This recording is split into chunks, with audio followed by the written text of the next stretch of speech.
డబ్బు ఉంటే సుబ్బుగాడిని సుబ్బరాజు గారు అంటారు అన్నట్టు సబ్స్క్రైబర్స్ ఉంటానండి. ఎన్ని వీడియోస్ పెట్టినా ఏం చేసినా మంచిగా వ్యూస్ వస్తాయి. సబ్స్క్రైబర్స్ లేరనుకోండి, వాళ్ళు ఏం చేసినా వ్యూస్ ఉండవు, ఏమీ ఉండవు.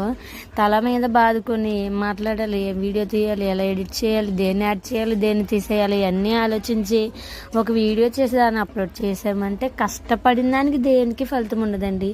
అదే ఒకే వీడియో 3-4 ఛానల్లో పోస్ట్ అవుతాయి, దానికి మాత్రం మిలియన్స్ వ్యూస్. ఒకే వీడియో ఒక ఛానల్లో పోస్ట్ అయిన దానికి మాత్రం వ్యూసే ఉండవు. అదేంటో ఇలాగే సాగిపోతుంది. ఇది ఫస్ట్ టైం బఠానీ చాట్ ట్రై చేశానండి. చాట్ అంటే చాట్ కాదు, జస్ట్ అవి బాయిల్ చేసి ఆనియన్స్ అవి వేసుకున్నాను. నా దగ్గర టమాటాలు అవి లేవు, లేకపోతే అవి కూడా వద్దును. సో మీరు ఏమైనా ట్రై చేయాలనుకుంటే ట్రై చేయండి. మా ఓడిని సూపర్ అని చెప్పినానా అంటే తినకుండానే సూపర్ అని చెప్తున్నాడు. అలా ఉంటుంది మరి మా ఓడితోని. సో నేను మా పిల్లలు ఇష్టంగానే తిన్నాము. అండ్ ఇది మంచి ప్రోటీన్ ఫుడ్ కూడా. మీరు ఎవరైనా ట్రై చేయాలంటే ఖచ్చితంగా ట్రై చేయొచ్చు. నైట్ నానబెట్టుకొని మార్నింగ్ ఉడకబెట్టుకొని అందులో మీకు కావాల్సిన